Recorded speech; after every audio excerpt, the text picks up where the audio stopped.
In the data visualization block, we have seen how Power Query can be used to transform or unpivot the data. Now we are going to use Power Query at its full extent.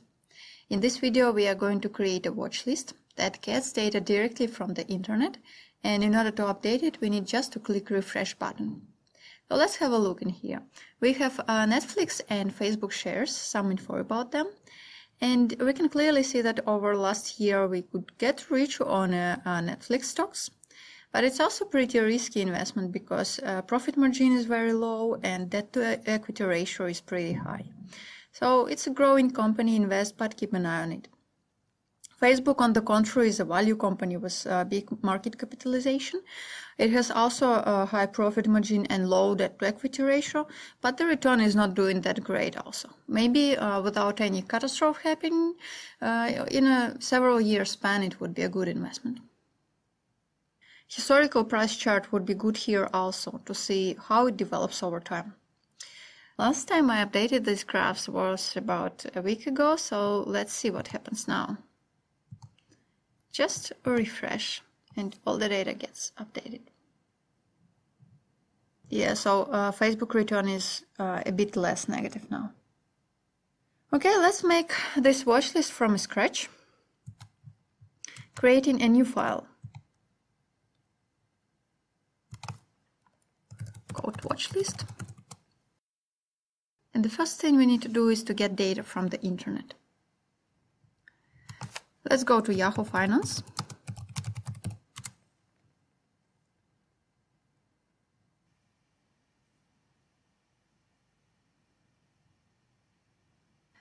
Let's get a Netflix stock. Here it is. We have some summary here. We also have some historical data. And we can change the time period and the frequency. But what I'm interested in is statistics. And here we have several tables, and I want to get information from those, like for example, market capitalization from valuation measures. Let's copy that link and return to our Excel file. So let's get data from the internet. Here, get data from other sources and from the web. And we just need to copy the link in here.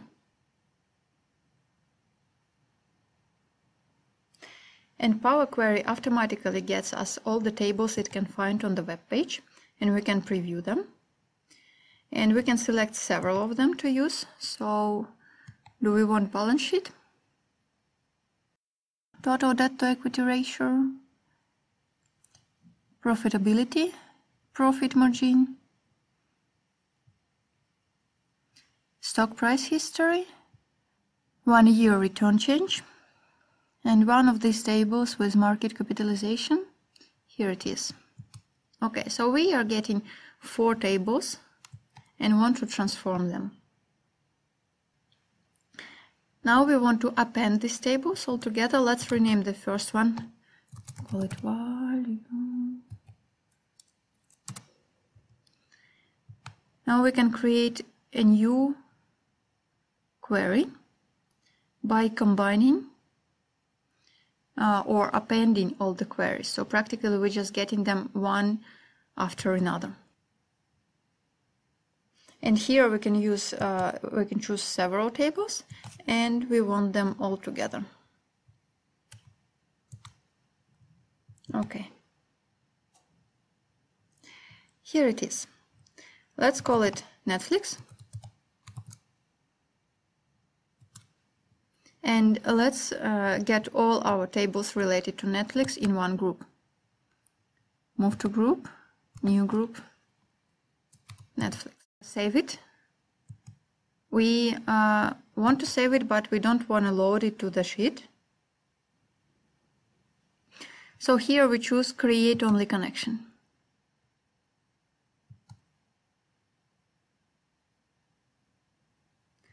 And here we have all our tables from there, and we can preview them, but there is nothing on the sheet. Let's make a new query for Facebook. Let me find Facebook in here. Yep, we are already on statistics page. Copying the link and creating a new query, again from the web. All the same steps.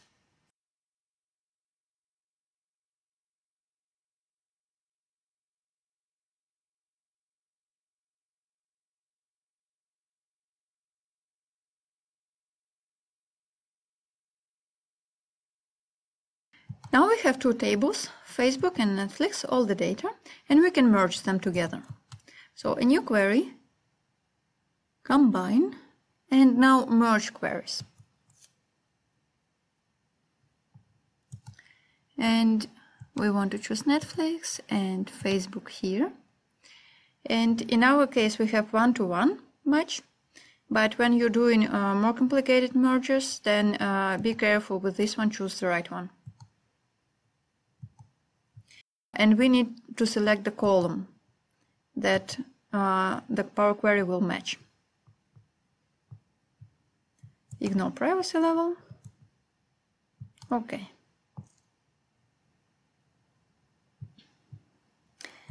Now we have another column, but in every cell we have a new table here that contains both columns.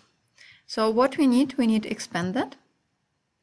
But we don't want first column with the names, and we don't need to use original column name as a prefix. Okay. And this way we'll just get the values. Okay, now for Power Query and for number formatting, it would be much easier if we transpose the table. So our variables would be in columns and series in rows. Let's transpose it.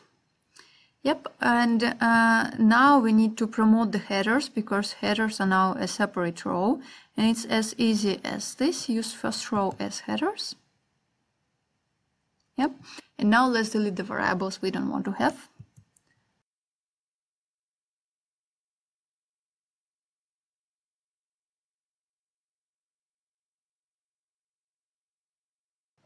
Now the data type that Power Query recognizes is this one, and now it's text. Let's try to detect data type. It didn't work. Why? Because we have these dots instead of the commas. So let's select all and replace values.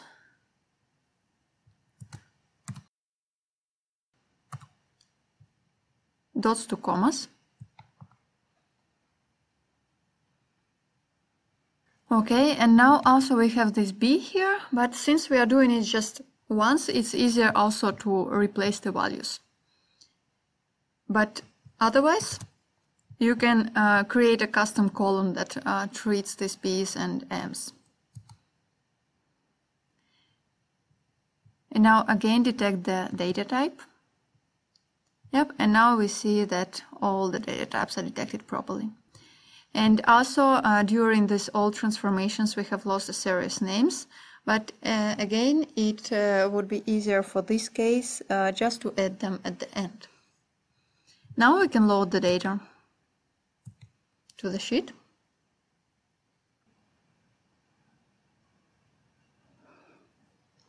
Here it is already formatted as a table. And now we can create the series names.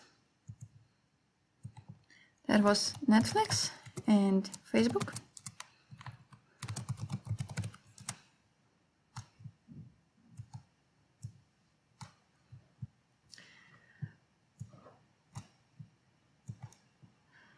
This time just simple charts.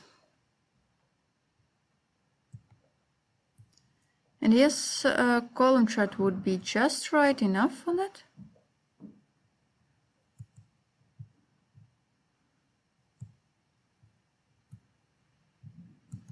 We can change the style, etc.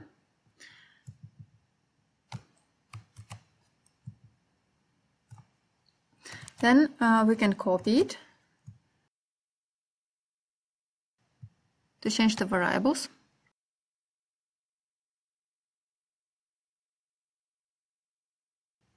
Here it is, our watch list.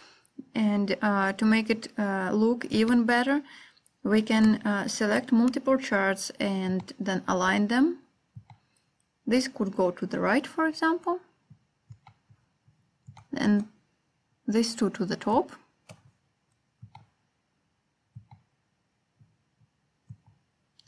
Etc. Working with the colors, working with legend, the fonts, everything, so it looks nice and it's easily readable. And here it is. A little bit of effort and a lot of information displayed and a lot of time saved for the future. And this kind of Power Query can be used practically anytime when you want to get data from the internet and get it automatically updated.